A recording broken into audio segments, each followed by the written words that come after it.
السلام علیکم دوستوں، آج ہم آپ کو عراق کے ایک ایسے شہر کی زیارت کروانے جا رہے ہیں جو مسلمانوں کے لیے مقدس ترین شہروں میں شمار ہوتا ہے۔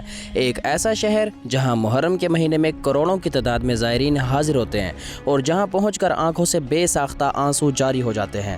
جی ہاں، آج ہم زیارت کرنے جا رہے ہیں شہر کربلا کی۔ کربلا شہر کب آباد ہوا؟ اس شہر کے مقدس مقامات کون سے ہیں؟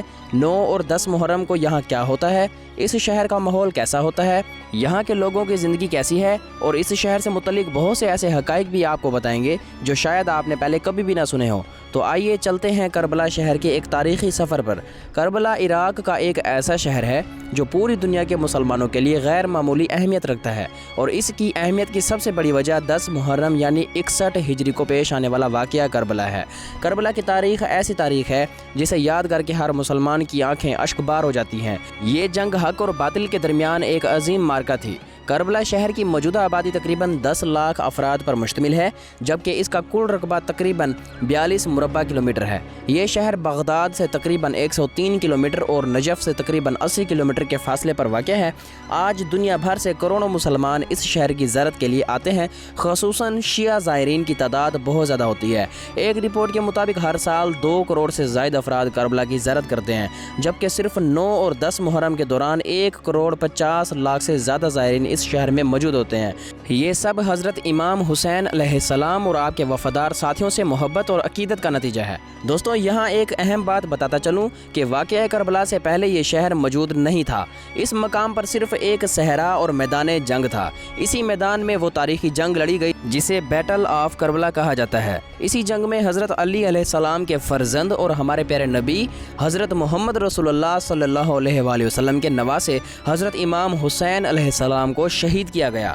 بعد ازاں اسی مقام پر آپ کا روضہ مبارک تعمیر کیا گیا اور لوگوں نے اس کے ارد گرد آباد ہونا شروع کر دیا۔ شہر کی ابتدائی آبادی بھی روضہ امام حسین علیہ السلام کے گرد ہی قائم ہوئی اور رفتہ رفتہ یہ ایک مکمل شہر کی صورت اختیار کر گیا۔ اگر آپ نقشے میں دیکھیں تو یہ مقدس شہر عراق کے وسطی حصے میں واقع ہے۔ کربلا کے لوگوں کی آمدنی کا سب سے بڑا ذریعہ یہاں آنے والے کروڑوں زائرین ہیں۔ محرم کا مہینہ شروع ہوتے ہی یہ شہر زائرین سے بھر جاتا ہے اور ہر طرف حضرت امام حسین علیہ السلام کی محبت اور عقیدت کی صدائیں گونجنے لگتی ہیں۔ کربلا کو 2 حصوں میں تقسیم کیا گیا ہے۔ ایک حصہ قدیم کربلا کہلاتا ہے جہاں زیادہ تر مقدس مقامات موجود ہیں، جبکہ دوسرے حصے میں عام رہائشی علاقے واقع ہیں۔ حضرت امام حسین علیہ السلام کے روضہ مبارک کے چاروں اطراف قدیم بازار موجود ہیں۔ یہ بازار صدیوں پرانے ہیں اور ان کی ہر گلی بالآخر روضہ مبارک کی طرف ہی جاتی ہے۔ ان بازاروں میں چھوٹی چھوٹی دکانیں، ریسٹورنٹس اور اسٹریٹ فوڈ کے بے شمار مراکز موجود ہیں۔ یہاں آ کر آپ عراقی روایتی کھانوں سے لطف اندوز ہو سکتے ہیں۔ عام طور پر ناشتے میں انڈے، پھلیاں اور دیسی گھی شامل کیا جاتا ہے، جبکہ اس کے ساتھ پیش کی جانے والی عراقی چائے بھی انتہائی لذیذ ہوتی ہے۔ انہی بازاروں سے گزرتے ہوئے ایک ایسا مقام بھی آتا ہے جہاں کربلا کی تاریخ دوبارہ آپ کی آنکھوں کے سامنے زندہ ہو جاتی ہے، کیونکہ یہی وہ جگہ ہے جہاں حضرت امام حسین علیہ السلام کی یزیدی لشکر کے ایک سپہ سالار سے ملاقات ہوئی تھی۔ اس ملاقات میں امام حسین علیہ السلام نے فرمایا تھا کہ ہمیں 1 دن کی مہلت دی جائے تاکہ ہم اپنے رب کی عبادت کر سکیں، اس کے بعد تم جنگ کر سکتے ہو۔ بازار سے باہر نکلتے ہی ایک وسیع شاہراہ نظر آتی ہے۔ دوستوں، اب یہ جاننا بھی ضروری ہے کہ واقعہ کربلا پیش کیوں آیا۔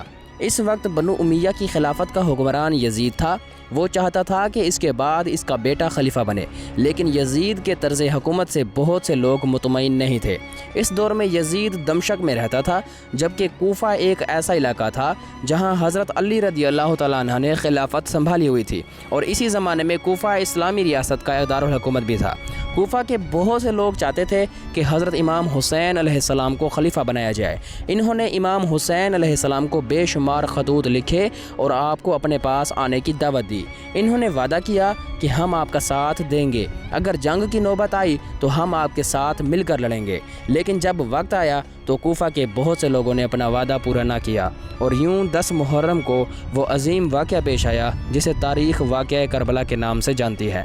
یہ واقعہ صرف مظلوم اور ظالم کے درمیان جنگ نہیں تھا، بلکہ حق، جرات، استقامت، ظلم کے خلاف ڈٹ جانے اور اللہ تبارک و تعالیٰ پر کامل یقین کا عظیم درس بھی تھا۔ حضرت امام حسین علیہ السلام کے قافلے میں صرف 72 افراد موجود تھے، جبکہ یزیدی لشکر کی تعداد 4000 سے بھی زیادہ بتائی جاتی ہے۔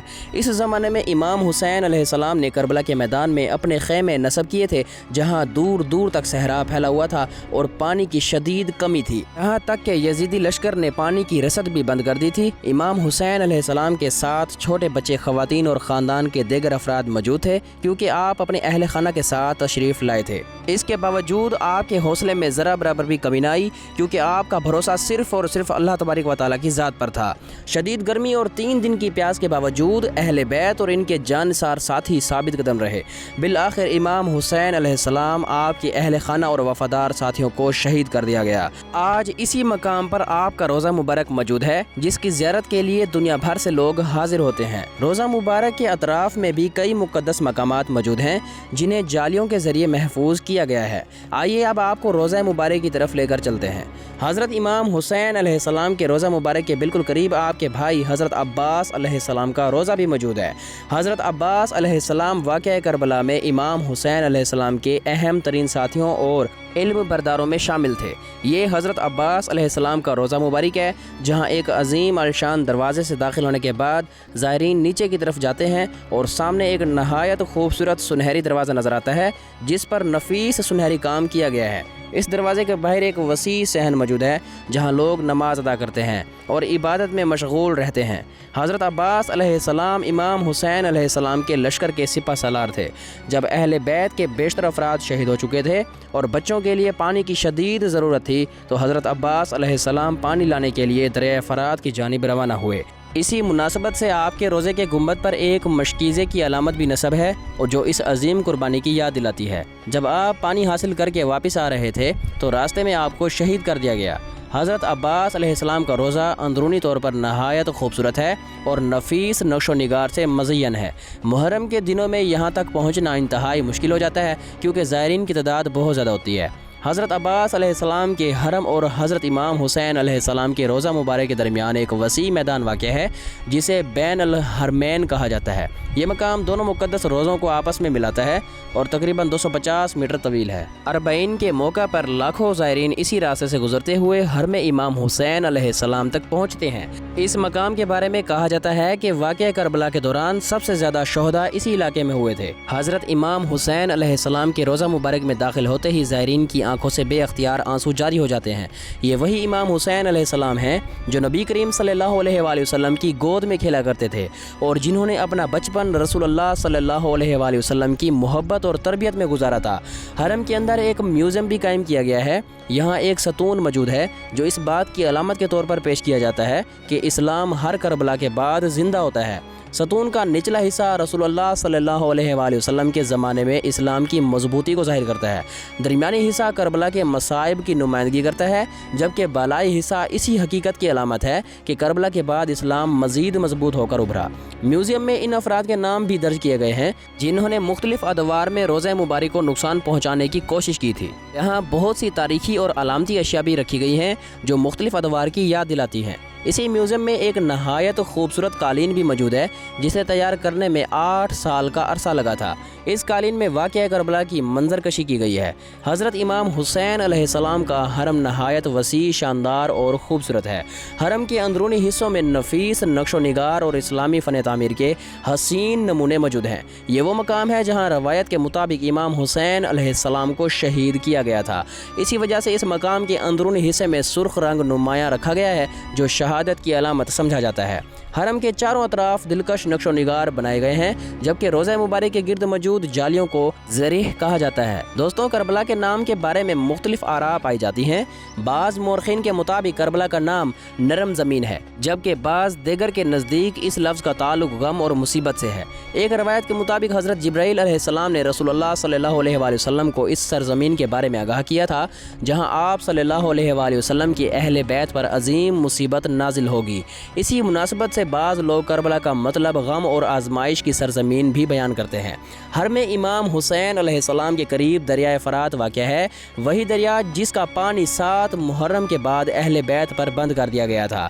یہ جو مقام آپ دیکھ رہے ہیں، روایت کے مطابق یہی وہ جگہ ہے جہاں حضرت عباس علیہ السلام پانی لینے کے لیے تشریف لائے تھے۔ دوستوں، اگر آپ نے مکہ مکرمہ اور مدینہ منورہ میں دیکھا ہو تو وہاں ضعیف اور معذور افراد کو ویل چیئر پر لے جایا جاتا ہے اور اس کے لیے مخصوص خدمات بھی فراہم کی جاتی ہیں۔ اسی طرح حرم امام حسین علیہ السلام کے اطراف میں بھی چھوٹی گاڑیاں اور ٹرالیاں موجود ہوتی ہیں جن پر بیٹھ کر وہ افراد آسانی سے سفر کر سکتے ہیں جو زیادہ پیدل چلنے کی استطاعت نہیں رکھتے۔ یہ جو چیز آپ دیکھ رہے ہیں اسے عربی زبان میں ہب کہا جاتا ہے۔ عراقی لوگ اس قسم کے بیج بڑے شوق سے کھاتے ہیں اور یہ وہاں کے روزمرہ زندگی کا ایک حصہ بھی سمجھا جاتا ہے۔ عراقی کھانوں میں عموماً ہمس اور اچار بھی شامل ہوتے ہیں جنہیں روٹی اور گوشت یا چکن کے ساتھ کھایا جاتا ہے۔ اسی طرح دال کا سوپ بھی عراق میں بہت زیادہ مقبول ہے، اسے لینٹل سوپ کہا جاتا ہے۔ حرم کے اطراف موجود بازاروں اور راستوں پر ہر وقت زائرین کا ہجوم نظر آتا ہے۔ دونوں جانب دکانیں موجود ہوتی ہیں جبکہ گرمی سے بچاؤ کے لیے اوپر کپڑے کی چھتیں بھی لگائی جاتی ہیں۔ پورے عراق کے مقابلے میں کربلا کو نسبتاً زیادہ پرامن شہر سمجھا جاتا ہے۔ اس شہر میں بلند و بالا عمارتیں بہت کم نظر آتی ہیں، تاہم ترقی اور سہولیات کے اعتبار سے یہ عراق کے کئی دوسرے شہروں سے بہتر شمار ہوتا ہے۔ شہر کے مختلف حصوں میں جدید ریسٹورنٹس، شاپنگ مراکز اور خوبصورت تجارتی علاقے موجود ہیں۔ عراقی آئس کریم بھی بہت زیادہ مشہور ہے۔ اگر آپ کبھی کربلا جائیں تو عراقی آئس کریم ضرور آزمائیں کیونکہ اس کا ذائقہ واقعی منفرد اور لذیذ ہوتا ہے۔ دوستوں، اب یقیناً آپ یہ جاننا چاہیں گے کہ 10 محرم کا دن کربلا میں کیسا ہوتا ہے۔ عاشورہ کے دن پورا شہر سوگ اور عقیدت کے ایک منفرد منظر میں تبدیل ہو جاتا ہے۔ لوگ جھنڈے اٹھائے جلوسوں کی صورت میں سڑکوں پر نکل آتے ہیں۔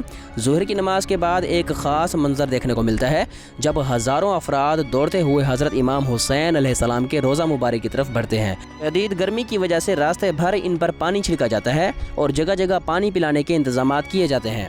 مقامی لوگوں کے مطابق جب کسی عزیز کے بارے میں کوئی غمگین خبر ملتی ہے تو انسان بے اختیار اسی سمت دوڑ پڑتا ہے جہاں اسے خبر آئی ہو۔ اسی کیفیت کی یاد تازہ کرنے کے لیے عاشورہ کے دن یہ منظر پیش کیا جاتا ہے کیونکہ روایت کے مطابق حضرت امام حسین علیہ السلام کی شہادت ظہر کے بعد ہوئی تھی۔ اس موقع پر سیکیورٹی کے انتہائی سخت انتظامات کیے جاتے ہیں اور بعض اوقات ہیلی کاپٹروں کے ذریعے بھی نگرانی کی جاتی ہے۔ آئیے اب ہم آپ کو اس مقام کی زیارت کرواتے ہیں جہاں حضرت امام حسین علیہ السلام کے خیمے نصب تھے۔ اس جگہ کو خیمہ گاہ حسین یا خیمہ الحسین کہا جاتا ہے۔ اگر آپ حرم امام حسین علیہ السلام کے قبلہ گیٹ سے باہر نکلیں تو شارع بقیع اور شارع جمہوریہ سے گزرتے ہوئے تقریباً 10 منٹ میں خیمہ گاہ پہنچ سکتے ہیں۔ یہ وہ مقام ہے جہاں جا کر انسان تاریخ کے اس دردناک باب کو دوبارہ محسوس کر سکتا ہے۔ دوستوں، کربلا کے لوگ اپنی مہمان نوازی کے لیے بھی مشہور ہیں۔ وہ دنیا بھر سے آنے والے زائرین کا احترام کرتے ہیں اور ان کے ساتھ انتہائی محبت اور خلوص سے پیش آتے ہیں۔ اس شہر میں ملنے والے کھانے بھی نہایت لذیذ ہوتے ہیں، خصوصاً میٹھے پکوانوں کے بے شمار اقسام یہاں دستیاب ہیں جو زائرین کو بہت پسند آتی ہیں۔ عاشورہ کے ایام گزرنے کے بعد کربلا میں ایک بار پھر رونقیں لوٹ آتی ہیں۔ اس کے بعد اربعین کا عظیم سفر شروع ہو جاتا ہے جسے اربعین واک کہا جاتا ہے۔ اس سفر میں لاکھوں افراد نجف سے کربلا تک پیدل چلتے ہیں۔ نجف سے کربلا کا یہ راستہ تقریباً 80 کلومیٹر طویل ہے۔ کچھ لوگ یہ سفر گاڑیوں کے ذریعے کرتے ہیں جبکہ لاکھوں افراد مکمل راستہ پیدل طے کرتے ہیں۔ راستے بھر زائرین کے لیے کھانے پینے، آرام اور رہائش کے انتظامات بالکل مفت فراہم کیے جاتے ہیں۔ مقامی لوگ اور مختلف تنظیمیں زائرین کی خدمت کو اپنے لیے اعزاز سمجھتے ہیں۔ پورے راستے میں 1452 ستون نصب ہیں۔ پہلا ستون نجف اشرف میں واقع ہے جبکہ آخری ستون کربلا میں حضرت امام حسین علیہ السلام کے روضہ مبارک کے قریب موجود ہے۔ راستے میں متعدد موقف قائم کیے جاتے ہیں جہاں زائرین کو کھانا، پانی، طبی سہولیات اور رات گزارنے کے لیے جگہ فراہم کی جاتی ہے۔ ہر سال لاکھوں افراد اس عظیم روحانی سفر میں شرکت کرتے ہیں اور یوں کربلا ایک مرتبہ پھر عقیدت مندوں سے بھر جاتا ہے۔ اربعین واک عموماً ماہ سفر کی 16ویں اور 17ویں تاریخ کے قریب اپنے عروج پر ہوتی ہے اور دنیا بھر سے زائرین اس میں شریک ہوتے ہیں۔ دوستوں، اگر کربلا میں قیام کی بات کریں تو یہاں مختلف درجوں کے ہوٹل موجود ہیں جن میں 5 سٹار ہوٹل بھی شامل ہیں۔ عام دنوں میں 5 سٹار ہوٹل کا کرایہ تقریباً 150 سے 400 امریکی ڈالر فی رات تک ہو سکتا ہے۔ ان میں کربلا بابول ہوٹل اور قصر المحراب جیسے معروف ہوٹل شامل۔ البتہ محرم اور اربعین کے ایام میں زائرین کی غیر معمولی تعداد کی وجہ سے ہوٹلوں کے کرائے عام دنوں کے مقابلے میں کافی زیادہ ہو جاتے ہیں۔ کربلا کی معیشت میں زیارت اور سیاحت کا کردار انتہائی اہم ہے۔ ہر سال دنیا بھر سے آنے والے لاکھوں اور کروڑوں زائرین مقامی معیشت کو مضبوط بنانے میں اہم کردار ادا کرتے ہیں۔ بازار، ہوٹل، ٹرانسپورٹ، ریسٹورنٹس اور دیگر تجارتی سرگرمیاں بڑی حد تک زائرین سے وابستہ ہیں۔ کربلا کی آبادی کی اکثریت عرب مسلمانوں پر مشتمل ہے۔ اس شہر میں مختلف مسالک اور مذاہب سے تعلق رکھنے والے لوگ بھی آباد ہیں جو صدیوں سے یہاں زندگی گزار رہے ہیں۔ تعلیم کے اعتبار سے کربلا عراق کی نمایاں شہروں میں شمار ہوتا ہے۔ یہاں تعلیمی ادارے، دینی مراکز اور جامعات کی ایک بڑی تعداد موجود ہے، جس کی وجہ سے شرح خواندگی نسبتاً بہتر سمجھی جاتی ہے۔ دوستو، کربلا صرف ایک شہر کا نام نہیں بلکہ قربانی، صبر، استقامت اور حق کی خاطر ڈٹ جانے کی عظیم داستان ہے۔ یہ وہ سرزمین ہے جہاں حضرت امام حسین علیہ السلام اور آپ کے جان نثار ساتھیوں نے ظلم کے سامنے سر جھکانے کی بجائے شہادت کو ترجیح دی اور رہتی دنیا تک آنے والی نسلوں کو حق اور باطل میں فرق کرنا سکھا دیا۔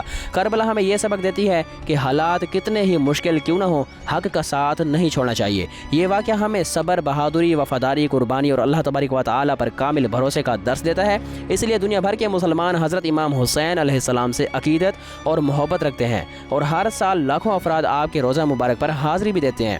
کربلا کی یاد صرف محرم تک محدود نہیں بلکہ یہ ایک ایسا پیغام ہے جو ہر دور کے انسان کو ظلم کے خلاف کھڑے ہونے اور سچائی کا ساتھ دینے کی تلقین کرتا ہے۔ آخر میں چند خوبصورت اشعار ملاحظہ فرمائیں۔ غرور ٹوٹ گیا کوئی مرتبہ نہ ملا، ستم کے بعد حاصل جفا نہ ملا۔ اس کے بعد دوسرا شعر ملاحظہ فرمائیں۔ سر تو حسین علیہ السلام کا یزید کو مل گیا، مگر شکست یہ ہے کہ پھر بھی جھکا ہوا نہ ملا۔